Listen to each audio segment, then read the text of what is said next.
Dalam surga kami mengucap syukur untuk kesempatan ini. Kami dapat kembali beribadah baik secara onsite dan juga yang hadir ikut serta secara online service GBI Gilgal merupakan sebuah anugerah Tuhan. Setiap masa demi masa yang kami lalui, kami percaya Tuhan selalu baik. Dan kami buka hati kami biar kebenaran firman-Mu menjadi rema bagi kehidupan kami masing-masing pada kesempatan ini. Hanya di dalam nama Tuhan Yesus semua yang siap diberkati dengan sharing firman Tuhan, katakan sama-sama, amin. Silakan duduk semuanya. Apa kabar GBI Gilgal? Luar biasa tentunya karena Tuhan kita luar biasa. Saya izin buka masker, kita sudah lalui proses tes dan semoga bisa menjadi berkat buat Bapak Ibu Saudara hari ini. Senang sekali kita bisa ibadah onsite, sekaligus juga saya mau menyapa buat Bapak Ibu yang ada di ibadah online dimanapun berada. Saya percaya dimanapun kita berada Tuhan selalu hadir dan Tuhan selalu menyertai kita, amin. Tema hari ini adalah proses, katakan sama-sama proses. Kenapa penting ini kita bahas? Karena banyak orang seringkali hanya fokus kepada hasil. Dan seringkali kita tidak senang atau kurang suka melalui namanya proses. Tapi dalam hidup ini kita tahu bahwa kita tidak hanya berfokus pada hasil. Hasil itu bicara pencapaian, kesuksesan, keberhasilan, profit, result, outcome, ataupun suatu kualitas, mutu, ataupun juga ada istilah belakangan ini sering cuan. Ya, siapa yang suka cuan ya.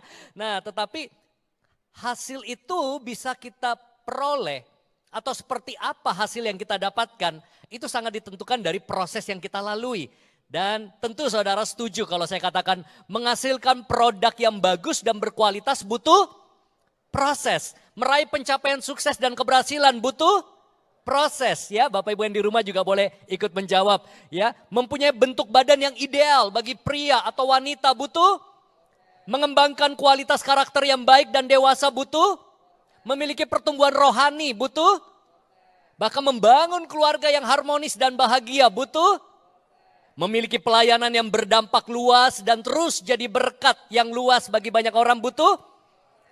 Dan yang terakhir, mau bertumbuh dan melayani di gereja ini, saudara dan saya butuh proses. Nah, sedangkan manusia ingin hasil yang instan, ya, yang cepat seringkali. Manusia ingin hasil yang instan, tapi Tuhan mau menghasilkan intan dalam kehidupan saya dan saudara. Saudara, sesuatu yang instan makanya lebih murah. Makanan instan, ya, barang-barang yang diproduksi secara massal tentu jauh lebih murah, kualitasnya mungkin juga jauh lebih rendah. Tapi saudara perlu tahu bahwa Tuhan kita adalah Tuhan yang bekerja, berkarya melalui suatu proses. Dari penciptaan alam semesta ini kita sudah bisa lihat bagaimana Tuhan berkarya dengan proses. Makhluk hidup saya, tumbuhan dan juga saudara dan juga mungkin binatang semua melalui suatu proses. Ada satu bahasa Yunani kalau saudara pasti dengar ya, istilah biologi dengan kata metamorfosis. Ya, kita tidak asing dengan kata metamorfosis. Itu sebuah gambaran proses dari sebuah telur, ya, lava, ulat, kepompong sampai menjadi kupu-kupu yang indah. Saudara, bahkan saya percaya sekali bahwa penebusan karya salib Kristus adalah suatu proses mahakarya Tuhan yang begitu luar biasa buat saya dan saudara yang dicintainya. Amin. Nah, makanya hari ini kita mau belajar bagaimana trust dan enjoy the process. Percayalah dan nikmatilah setiap proses dalam kehidupan ini. Karena itu akan menentukan hasil dalam kehidupan kita. Nah, saya akan bagikan beberapa hal. Semoga kita bisa memahami lebih dalam lagi tentang prinsip-prinsip yang terkait. Hal-hal yang terkait dengan yang namanya proses dalam kehidupan kita. Saudara ready? Yes? Oke, yang pertama adalah proses selalu berkaitan dengan tujuan Tuhan atau purpose. Artinya ketika kita lalui suatu proses, ada tujuan Tuhan dalam setiap proses yang kita lalui. Tuhan mau membuat saya dan saudara jadi pribadi yang berkualitas, yang bernilai tinggi. Artinya apa? Kita dibentuk, kita disempurnakan terus hari demi hari. Sehingga kemuliaan Tuhan nyata dalam hidup saya dan saudara. Mari kita lihat ayat di Roma 8 ayat 29. Sebab semua orang yang dipilihnya dari semula, mereka juga ditentukannya dari semula untuk menjadi serupa dengan gambaran anaknya. Saudara dan saya dipilih untuk menjadi semakin serupa dengan gambaran Kristus. Jadi ketika kita tahu bahwa Tuhan punya tujuan menjadikan saya dan saudara pribadi yang luar biasa. Di mana rupa Kristus, kemuliaan Tuhan nyata dalam kehidupan kita. Dalam berbagai aspek, apapun profesi, latar belakang kita. Dari sini kita memahami bahwa pelayanan, Kalau saudara terlibat dalam pelayanan atau senioritas berapa lama saudara ada dalam gereja, tidak otomatis membuat seseorang jadi lebih rohani, karakternya lebih baik kalau dia tidak lalui proses. Status, posisi, jabatan rohani, misalnya seorang koordinator atau seorang head atau seorang ketua bidang, saudara tidak bisa otomatis menggantikan proses pembentukan Tuhan dalam hidup saya dan saudara. Bahkan lebih bahaya lagi kalau orang punya posisi tapi tidak punya proses. Ini akan menyalahgunakan otoritas, saudara. Bisa jadi troublemaker dalam sebuah organisasi, dalam sebuah gereja. Roma 9 ayat 20 mengatakan, siapakah kamu, hai manusia? Maka kamu membantah Allah. Dapatkah yang dibentuk berkata kepada yang membentuknya, mengapa engkau membentuk aku demikian? Kita lihat bagaimana Tuhan selalu membentuk hidup kita. Lebih dari sekedar reputasi, tapi kemurnian hati. Lebih dari sekedar kita punya jabatan, tapi sebuah karakter dan fungsi. Saudara, dia ingin kemuliaannya nyata. Ada istilah rupa Kristus. Bahkan satu saat Paulus pernah berkata, saya harus sakit bersalin lagi supaya rupa Kristus nyata dalam kehidupanmu. Ya, untuk satu jemaat mula-mula. 2 Korintus 3 ayat 18, kita lihat lagi sekali lagi untuk kita semakin memahami bahwa tujuan Tuhan luar biasa. Dan kita semua dalam 2 Korintus 3 ayat 18, dan kita semua mencerminkan kemuliaan Tuhan dengan muka yang tidak berselubung. Dan karena kemuliaan itu datangnya dari Tuhan yang adalah roh, maka kita diubah menjadi serupa dengan gambarnya dalam kemuliaan yang semakin besar. Rindukan ini saudara, proses Tuhan sehingga kemuliaan Tuhan menjadi semakin besar dalam kehidupan kita. Jadi kalau saudara ingat ini selalu bahwa ada tujuan Tuhan. Ketika kita melalui masa sulit atau mungkin situasi tidak enak, kita tahu bahwa di balik semua ini ada tujuan Tuhan yang indah. Amin. Makanya kita perlu lihat gambaran besarnya. Ya, sama seperti kupu-kupu yang sebelum dia menjadi kupu-kupu yang bisa terbang tinggi indah, dia melalui proses sebagai ulat, ya, sebagai lava, sebagai telur, saudara. Tapi di balik semua itu ada sesuatu keindahan. Yang kedua, proses selalu berhubungan dengan people, orang-orang yang Tuhan izinkan hadir dalam kehidupan kita. Ya, proses selalu membutuhkan orang lain. Untuk proses bisa terjadi, seringkali ada orang-orang di sekeliling kita. Mungkin itu suamimu, istrimu, anakmu, atau mungkin rekan kita sepelayanan, teman-teman, sahabat kita yang bisa saja menjadi sarana proses pembentukan hidup kita. Jangan heran juga saudara kalau kita ketemu dengan orang-orang yang antik. Ya, ada yang bilang, wah ini rese banget, ini orang belagu banget, annoying banget. Ya, atau mungkin orang-orang yang aneh, berbeda dengan kita, ya. Tidak sepaham, tidak sependapat, ada mungkin dalam istilah sosmed ada haters ya, ada yang percaya sama kita, ada yang suka sama kita, tapi ada juga yang haters, itu akan selalu ada. Tapi proses itulah yang seringkali melatih kesabaran kita, bagaimana mengekspresikan kasih Tuhan, bagaimana kita menjadi pribadi yang penuh pengertian sama orang lain. Satu waktu ada seorang family dekat saya, dia cerita, ya dia dari gereja lain, dia curhat. Dia suka curhat kalau ada masalah, ada tantangan. Dia bilang dia itu kesel banget sama ada pasangan dan anaknya itu di gereja dia. Ya sebenarnya nggak diapa-apain sih, cuma nggak suka aja. Gendek aja liatnya gitu, enek aja gitu liatnya ya. Saya bilang ya intinya saya kasih pengertian bahwa itu wajar dalam sebuah komunitas, dalam sebuah organisasi kita nggak semua bisa sepaham ya. Nggak semua satu selera, satu pandangan. Pokoknya gak suka banget. Akhirnya karena dia bergumul berapa lama, akhirnya dia memutuskan, mempertimbangkan dia akan pindah gereja lain.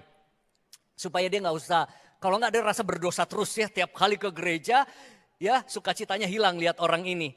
Nah yang menariknya satu waktu dia call saya atau saya lupa WA saya tuh dia begitu heboh jelaskan ke saya bahwa ketika dia memutuskan pindah ke gereja lain ya. Begitu minggu pertama di gereja lain, betapa kagetnya dia lihat pasangan itu juga ada pindah gereja itu. Ada yang pernah terjadi di sini saudara? Gak ada ya?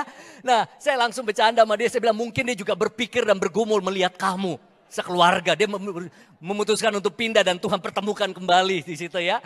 Saudara makanya konsep Tuhan bukan kita mengasingkan diri. Bukan kita tinggal di biara, bukan kita bertapa di gunung, ya, atau mungkin kita masuk di goa, di situ bersemedi, saudara. Konsep Tuhan adalah komunitas. Amin. Kita harus ada dalam komunitas, dalam fellowship, di dalam persekutuan dengan yang lain. Disitulah kita ditajamkan. Alkitab katakan dengan jelas, Amsal 27 ayat 17, besi menajamkan besi, orang menajamkan sesamanya. Bisa jadi kita sebagai family cell leader, kita ditajamkan oleh FCM kita.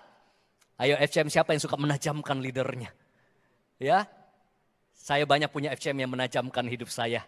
Tapi saya juga menajamkan, ya, FCM saya.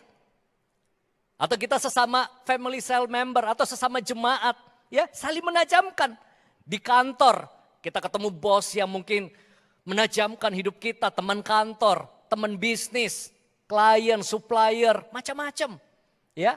Atau yang paling mungkin berpotensi terbesar menajamkan hidup kita, tahu siapa? Orang di sampingmu. Ya, coba lihat kalau ada istrimu, suamimu, ya, tepok suamimu, istrimu, saya siap ditajamkan olehmu. Ya, atau buat yang online service, ya, yang lagi ibadah dengan keluargamu, ya, keluargamu bisa menjadi sarana menajamkan. Ya, saya menajamkan istri saya menajamkan saya, anak saya, kita saling menajamkan untuk bisa diproses menjadi pribadi yang indah. Amin. Dan people, orang-orang dalam hidup itu juga berbicara, ada orang-orang yang Tuhan izinkan tempatkan dalam hidup kita dalam sebuah otoritas. Ada gembala, ada pemerintah, ada pemimpin, ada partner, ada juga mungkin coach, ada mentor dalam hidup kita, bapak rohani yang seringkali bisa memberikan nasihat, arahan, feedback, masukan, itu yang bisa membuat hidup saya dan saudara bisa melalui proses menjadi pribadi lebih baik. Amin. Karena ada blind spot dalam hidup kita. Ada area-area yang mungkin kurang. Saya orang yang paling suka minta feedback. Ya, kalau saya adakan seminar, training, saya minta feedback dari klien. Tadi saya masuk ke dalam ibadah pertama, saya minta feedback. Durasi saya aman, khotbah saya ada hal-hal yang perlu saya perbaiki dan lain sebagainya. Nah, karena feedback adalah ruangan untuk improvement dalam hidup kita. Amin. Suka minta feedback, ya, suka minta masukan, suka minta saran. Karena itu yang membuat kita bisa melihat diri kita dengan angle yang berbeda. Yang ketiga adalah proses selalu berkaitan dengan problem atau pressure, tekanan dalam hidup. Setiap masalah, penderitaan dan kesulitan bisa jadi sarana proses dalam hidup kita. Dan masalah itu bisa berupa sesuatu yang tidak enak, menyakitkan, penuh dengan air mata, penderitaan. Apakah itu berupa penyakit, kehilangan orang yang kita cintai, tentu nggak enak. Kondisi ekonomi yang terpuruk, konflik dalam hubungan, tekanan di pekerjaan, kegagalan dan berbagai bentuk lainnya. Saya bersyukur saya bisa berdiri di sini karena Tuhan izinkan banyak sekali proses dalam kehidupan saya. Tahun demi tahun dan bahkan saya masih berdoa terus. Tadi pagi saya bilang, Tuhan terus bentuk aku, terus proses aku. Nyatakan kemuliaan-Mu dalam kehidupanku. Karena saya percaya itu bagian yang harus kita lalui. Bukan berarti Tuhan yang menimpakan celaka. Tetapi Tuhan Allah kita yang turut bekerja dalam segala sesuatu untuk mendatangkan kebaikan. Amin. Ingat selalu, dalam segala sesuatu. Berarti dalam segala duka, masalah, kesulitan, penderitaan. Tuhan Allah kita, Tuhan yang bisa bekerja. Mendatangkan kebaikan. Even though sekalipun kita belum bisa lihat saat ini. Sekalipun kita belum tahu apa ujungnya. Tapi saya percaya bahkan di tengah-tengah pandemi ini. Tuhan bisa datangkan kebaikan dalam hidup saya dan saudara. Mari kita buka. Lihat 1 Petrus 1 ayat 6 sampai 7. Di situ dikatakan bergembiralah akan hal itu. Sekalipun sekarang ini kamu seketika harus berduka cita oleh berbagai-bagai pencobaan. Berapa banyak dari saudara di online service ataupun di ruangan ini kita sedang merasa aduh ini berat, ini duka cita, ini menyesakkan. Tapi dikatakan apa? Maksud semuanya itu ialah untuk membuktikan kemurnian imanmu. Pandemi ini menjadi sebuah seleksi iman banyak orang-orang dimurnikan. Apakah kita makin teguh atau kita makin mundur. Yang jauh lebih tinggi nilainya daripada emas yang fana yang diuji kemurniannya dengan api. Sehingga kamu memperoleh puji-pujian dan kemuliaan dan kehormatan pada hari Yesus Kristus. menyatakan dirinya. Saudara ketahuilah bahwa segala sesuatu yang kita alami ini tidak pernah terjadi secara kebetulan. Apalagi kalau kita sudah anak-anak Tuhan. Selalu ada rencana Allah. Justru melalui problem dan pressure kita bisa terbentuk ketangguhan, kegigihan, daya juang, mentalitas kita. Makanya ada anak saya di sini juga, kami punya sebuah kebiasaan di rumah untuk melalui sebuah proses. Artinya apa? Saya suka katakan bahwa tidak selalu apa yang kalian inginkan, saya katakan sama anak saya, harus dengan mudah didapatkan. Ya, ada proses. Kayak kemarin misalnya, wah lagi pengen ini. Dia bilang, tapi Dedi kan sanggup. Ya saya sanggup, tapi kamu harus selalu proses. Nanti ditambahin, kamu tabung dulu ya. Nanti tunggu ya tahun depan, Januari. Ya pelan-pelan dulu. Nah kita tabung dulu, kamu udah siap dan lain sebagainya. Kenapa? Karena saya tahu proses itu baik. Untuk mempersiapkan seseorang.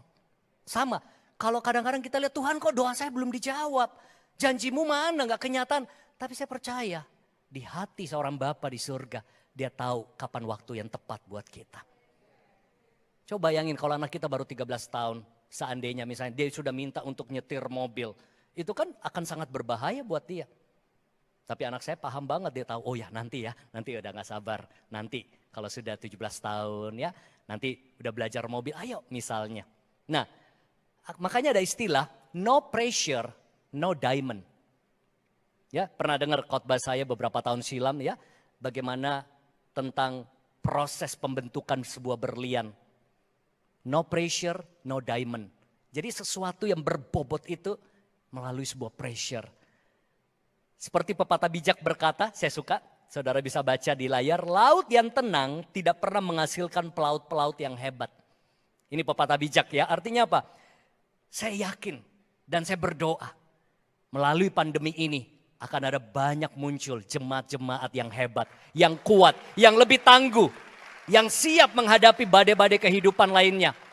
Contoh aja misalnya kita di lockdown 1-2 tahun gitu, kita lalui masa-masa sulit. Nanti kalau cuma 2 hari di rumah ringan gak? Ringan. Kalau dulu aduh bosan banget nih, sekarang karena kita udah lalu yang lebih sulit. Ya kan? Nanti kalau cuma ada misalnya jerawat 1, kalau dulu serasa kanker hidup ini. Sekarang enteng karena ada penyakit lebih besar. Ya, waktu saya lalui COVID, jadi kalau ada batuk pilek ya lebih ringan. Karena waktu COVID rasanya udah antara berpulang ke rumah bapak atau pulang ke rumah. Itu artinya apa? Tingkatan-tingkatan seperti itu membuat sesuatu jadi lebih mudah dalam hidup ini. Dan yang keempat adalah promise. Nah, ada janji Tuhan dalam setiap proses. Katakan amin. Sesulit apapun proses kehidupan kita, selalu pegang janji-janji Tuhan. Janji Tuhan ya dan amin. Dia Allah yang tidak pernah tinggalkan saya dan saudara. Bahkan Alkitab dengan jelas katakan justru dalam kelemahanlah kasih karunia-Nya menjadi sempurna. Bagi saudara yang rasa lemah saat ini, ingat kasih karunia Tuhan cukup bagi saya dan saudara. Bahkan kita perlu izinkan firman Tuhan membawa transformasi dalam hidup kita. Bukan cuma sekedar informasi. Jadi kalau kita baca firman Tuhan, izinkan itu jadi sarana transformasi. Bukan cuma dapat informasi. Ya makanya ada banyak buku di dunia ini. Saya juga penulis buku, tapi buku itu cuma memberi informasi. Tapi firman Tuhan bisa memberi transformasi dalam hidup kita. Kenapa? Karena kebenarannya memerdekakan. Kita lihat ya, 2 Timotius 3 ayat 16. Di situ dikatakan apa? Segala tulisan yang diilhamkan Allah memang bermanfaat untuk mengajar, untuk menyatakan kesalahan, untuk memperbaiki kelakuan, dan untuk mendidik orang dalam kebenaran. Jadi firman Tuhan bisa mengajar saya dan saudara, memperbaiki kelakuan-kelakuan kita nih yang buruk kadang-kadang negatif, menyatakan kesalahan-kesalahan kita dan mendidik saya dan saudara dalam kebenaran. Saya akui dalam hidup ini mengikuti Tuhan ada area-area dalam hidup saya kadang-kadang muter-muter. Muter-muter, aduh kok begini mentok lagi jatuh bangun di sini ya kok nggak menang-menang di area sini ya. Sampai saya mendapatkan new revelation. Boom, naik level lagi. Dan itu bisa terjadi dalam hidup saudara. Muter-muter di masalah ekonomi yang sama. Jatuh bangun dalam gali lubang titik, tutup lubang hutang. Ya, ribut lagi dengan pasangan. Ya, emosi tidak terkendali lagi. Mungkin di kantor dan lain sebagainya. Godaan ini, godaan itu. Tetapi ketika saudara dapat revelation. yang merema, yang memerdekakan, hidupmu gak pernah sama lagi untuk aspek tersebut. Siapa yang suka main game di sini? Angkat tangan. Ada ya? Saya kurang suka main game ya. Atau ada penggemar drakor di sini? Siapa penggemar drakor ya? Nah, saya bukan penggemar drakor. Lagi nonton apa? Hometown Cha-Cha-Cha? Penthouse? Songkang? Squid Game? Sudah lewat. Hospital Playlist? Prison Playbook? Love, Marriage, Divorce? Saya kurang suka ya. Nah, tapi saya tahu istri saya suka drakor. Kadang-kadang udah malam, nanggung. Ya nanggungnya 2 season. Nah, tapi drama Korea itu ada season-season. Saya tahu ada nggak semua suka drama Korea biasanya. Ya karena ada yang penggemarnya itu aliran ikatan cinta. Kalau nggak Asap Indosiar. Tapi ada yang bilang begini jemaat. Wah saya nggak suka semua drakor, drama Korea, telenovela. Karena hidupku sudah penuh dengan drama. Ya kalau hidupmu penuh drama ya itu proses dalam hidup ya. Nah tapi game dulu ya. Contoh game, kalau nonton Squid Game atau game. Anak saya penggemar dulu waktu itu main Mobile Legend. Wah turnamen menang gitu ya. Push rank saya nggak ngerti lah ya. Tapi saya kasih contoh begini deh. Misalnya Anda main game itu biasa ada next level. Level berikutnya ya. Biasanya level sekarang dengan level berikutnya lebih menantang mana? Level berikutnya ada musuhnya, monsternya, tantangannya harus kita menang. Ya, anggap level 1 masih ringan. Wah naik level 2, naik level 3, naik level 4. Tiba-tiba di level 5 kita mentok. Nggak bisa-bisa kalahin. Nggak bisa-bisa menang. Maka apa yang terjadi? Anda akan ada in the same level. Sesuatu yang kita nggak bisa naik level, kita akan ada di level itu. Ulang lagi. Lama-lama apa? Bosen ya? Aduh begini aja hidup di level begini terus nih. Keuangan kita mungkin level begini terus nih. Rumah tangga kita dan lain sebagainya. Udah tinggal aja deh. Kadang-kadang misalnya anak saya. Kadang-kadang gitu ada komunitasnya ya. Komunitas WA-nya apa. Temennya misalnya di level 11. Ketemu di tempat les. Kamu main di mana? Aku 5 gak bisa-bisa nih. Kamu gak pakai cara ini. Kamu gak pakai ininya. Ini kan kuncinya di sini. Oh benar ya? Pulang dimainin. Tiba-tiba jempol. Breakthrough terjadi. Naik level. Orang bergairah lagi. Ada lagi di level 6. Naik lagi level 7. Itu bisa terjadi dalam hidup kita. Ya, kita mentok di bisnis. Kita pernah, kita kena kasus. Gimana nih kita punya BP POM misalnya. Atau gimana nih kita gak bisa bayar-bayar hutangnya. Aduh rumah tangga saya ribut terus. Aduh anak saya bandel banget gini. Di dalam family cell kita. Atau mungkin ada teman komunitas kita pernah mengalami kasus yang sama. Pernah mengalami penyakit yang sama. Pernah mendambakan anak bertahun-tahun. Dia bilang kalau aku sih begini waktu itu berharap sama Tuhan. Terus aku mengampuni, terus aku begini. Tiba-tiba itu meremah dalam hidup kita. Firman dan strategi yang dia lakukan dari kebenaran firman. Ketika kita praktekkan tiba-tiba itu jadi terobosan baru dalam hidup kita. Makanya satu keping, satu pewahyuan ketika itu meremah dalam hidupmu bisa menjadi kebenaran yang memerdekakan hidupmu. Tapi tidak berhenti sampai di situ. Kita harus cari lagi kebenaran-kebenaran lainnya untuk aspek lainnya. Bisa paham sampai di sini? Amin. Makanya setiap kali kita mau naik level kita butuh pewahyuan yang baru. Katakan amin. Karena apa? Hidup ini banyak area-area gelap, kelemahan, kebodohan yang perlu diterangi oleh firman Tuhan. Kita lihat ayatnya ya. Mazmur 119 ayat 130. Kita baca sama-sama yuk dengan suara keras biar semangat. Bapak Ibu yang ada di rumah online service juga bisa baca. Teks yang ada di layar. 2, 3. Bila tersingkap firman-firman-Mu. Memberi terang, memberi pengertian kepada orang-orang bodoh. Siapa orang-orang bodoh itu? Saya. Kita dulunya. Banyak keputusan bodoh. Banyak cara hidup yang bodoh. Banyak yang gelap. Tapi ketika firman tersingkap itu apa? Terjadi enlightenment, terjadi apa? Pencerahan, terjadi pewahyuan. Di situ terang terjadi, di situ terobosan terjadi. Proses menjadi luar biasa. Makanya menurut saya, proses yang terbaik sebenarnya adalah melalui pewahyuan. Bukan melalui keadaan. Keadaan itu kadang-kadang menyakitkan. Ya, sudah kena dulu, jatuh dulu, ketimpa dulu, ini dulu. Tapi kalau dengan pewahyuan itu beda.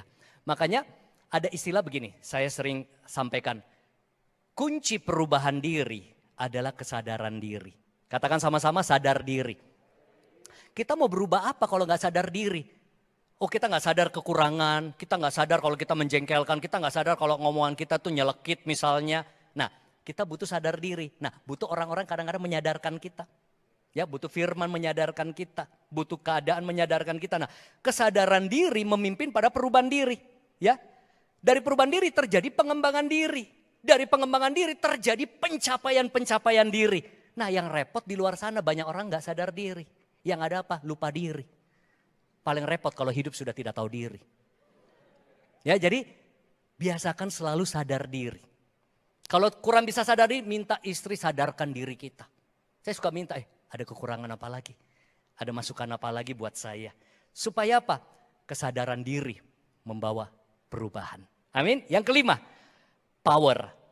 Proses dalam kehidupan seringkali begitu menantang. Kita butuh kuasa Roh Kudus. Menopang, menguatkan kita dalam proses. Dan kita sebagai orang percaya, siapa orang-orang percaya di sini bisa angkat tangan? Kalau saudara orang percaya, kita harus sadar bahwa setiap orang percaya diberi kuasa Roh Kudus ada dalam diri kita. Amin saudara? Nah, ketika Roh Kudus ada dalam diri kita, Roh Kudus itulah menjadi kuasa dalam kehidupan kita. Makanya kita perlu bekerja sama melalui proses ini dengan Roh Kudus. Andalkan Roh Kudus untuk membawa perubahan nyata from inside to outside. Dari dalam keluar. Karena dia pribadi yang bisa mengarahkan hidup kita. Menghibur, menopang, meneguhkan, menguatkan. Makanya doa saya sampai hari ini. Saya suka berdoa, Tuhan, aku minta pimpin hidupku Roh Kudus. Lead me, guide me, direct me. Arahkan hidupku, keputusanku, kuatkan aku. Aku gak mampu Tuhan, teguhkan aku. Kayak tadi di belakang layar sini, mau melangkah masuk, urapi aku, sanggupkan aku, teguhkan aku. Karena kalau cuma mau pakai kompetensi, Anda kasih saya mic, saya bisa ngomong 5 jam. Tapi ketika setiap kali saya mau tampil, saya suka tahu bahwa saya gak mau pakai pengalaman, saya gak mau pakai skill, saya gak mau cuma pakai kemampuan, tapi saya mau kuasa Roh Kudus mengalir dalam hidupku. Amin saudara. Dan yang keenam, ini menarik. Ketika kita lalui proses yang benar, akan terjadi progres. Kemajuan. Siapa yang rindu hidupnya selalu ada kemajuan? Di bisnis, pelayanan, pekerjaan, karir, rumah tangga, keuanganmu. Tapi lalui proses dengan benar, supaya progres dalam hidup terjadi. Saudara, seorang wanita tentu sangat tahu, yang pernah mengandung, ya. Proses mengandung normal berapa bulan? 9 ya, 9 bulan. Makanya ketika bayi itu lahir, let's say 7 bulan, itu dinamakan prematur. Bisa nggak? Bisa. Tapi penanganan khusus, sangat extra care karena itu butuh penanganan khusus karena dia lahir lebih awal, prematur ya. Nah belum sampai ke istilahnya kalau buah itu belum sampai matang benar. Nah tapi bisa dengan teknologi. Tapi kebayang nggak? Kalau seorang wanita yang mendambakan hasil anak yang dia idam-idamkan tapi karena dia mungkin rasa berat ya sudah 5 bulan. Terus alergi, ada juga yang sampai kewalahan banget. Anak sel kami dulu sampai mohon maaf tiap hari itu mualnya berlebihan sekali. Muntah, cium apa aja nggak bisa dan lain sebagainya. Misalnya aduh udah gak tahan deh. Dok ini 5 bulan aja keluarin aja deh. Hasilnya apa? Tidak bisa mencapai maksimal. Bisa ada cacat dan lain sebagainya karena belum waktunya. Mau dilakukan shortcut ya, prosesnya mau dilompatin. Artinya apa? Kita harus tahu bahwa ketika kita coba shortcut, kita memotong yang harusnya dilalui prosesnya, maka itu akan membawa pada kondisi tidak maksimal, bahkan bisa berakhir kegagalan. Nah, coba kembali ke metamorfosis. Seandainya pada saat dia di dalam kepompong, ya pernah dengar ya cerita ada guru biologi, lagi praktikum gitu, dia tinggalkan anak-anak untuk mengamati proses keluarnya dari kepompong itu jadi kupu-kupu. Itu anak gak tahan, lihat kasihan banget strugglingnya gitu, kayak mau keluar gitu ya. Mau keluar, dia ambil pinset, dia robek itunya, bungkus kepompongnya, saya gak tahu apa namanya. Tiba-tiba keluar kupu-kupunya, wah happy. Tapi hanya waktu sekejap, sayapnya lemah, akhirnya dia mati. Begitu profesor datang, wah dia udah tahu pasti ada anak yang merobek, membantu proses secara tidak alamiah. Artinya apa di sini? Kita lihat proses seringkali membawa kita pada fase baru dalam kehidupan. Proses kandungan membawa ketika anak itu lahir, itu dalam sebuah kemajuan. Belum lagi proses berikutnya, dia berjalan, dia bertumbuh dan lain sebagainya. Saudara, kita lihat contoh-contoh di Alkitab. Beberapa ya, ada yang namanya Saul. Saul itu sempat tidak sabar lalui proses. Ya, kalau saudara baca Alkitab di Perjanjian Lama, harusnya yang memberi persembahan itu adalah Samuel. Tapi karena dia tidak sabar, menunggu dan lain sebagainya, dia melakukan persembahan yang bukan waktunya, bukan bagiannya. Akhirnya apa? Terjadi kegagalan. Dan ada banyak kegagalan-kegagalan Saul. Coba kita bandingkan dengan Daud. Daud juga pernah lakukan kesalahan. Daud juga pernah mengalami sakit hati, mengalami pengkhianatan, mengalami masa-masa sulit di Gua Adulam. Ketika harus berperang ini, berperang itu. Tapi karena dia responi dengan benar, progres dan promosi terjadi buat Daud. Satu lagi contoh, Yudas. Yudas dengan Petrus, sama-sama murid Yesus. Kira-kira Yesus lebih sayang mana? Yesus sayang semuanya. Tapi Yudas tidak lalui proses dengan baik. Bahkan dia menjadi serakah, dia mau dapat uang cepat dan lain sebagainya. Dia mau mendapatkan sesuatu dengan cara-cara yang tidak seharusnya. Akhirnya berakhir dia menjual Yesus. Pertanyaan saya, Petrus pernah menyangkal Yesus? Petrus pernah ditegur, dihardik Yesus? Petrus juga punya banyak kekurangan, wah orangnya gegabah, emosian gitu ya. Tapi ketika dia lalui proses, kita lihat di Kisah Para Rasul bagaimana progres yang luar biasa terjadi pada Petrus dan dia menjadi orang yang begitu dipakai Tuhan luar biasa. Khotbah 3.000 orang bertobat ya, bayangannya menyembuhkan orang sakit, soko guru gereja. Artinya apa? Ini yang menarik. Saudara, ketika kita lalui proses dengan benar, kita mengalami progres. Dan yang terakhir, yang ketujuh, kita akan mengalami promosi. Amin? Katakan sama-sama promosi. Tapi untuk bisa sampai di tahap ini, respon kita sangat menentukan. Makanya jangan abaikan yang namanya pembentukan Tuhan. Jangan lari, jangan menghindar, jangan cari jalan pintas. Karena lebih baik proses pembentukan Tuhan daripada proses dari dunia. Nah, seringkali godaan kita apa? Mengeluh, bersungut-sungut, ya.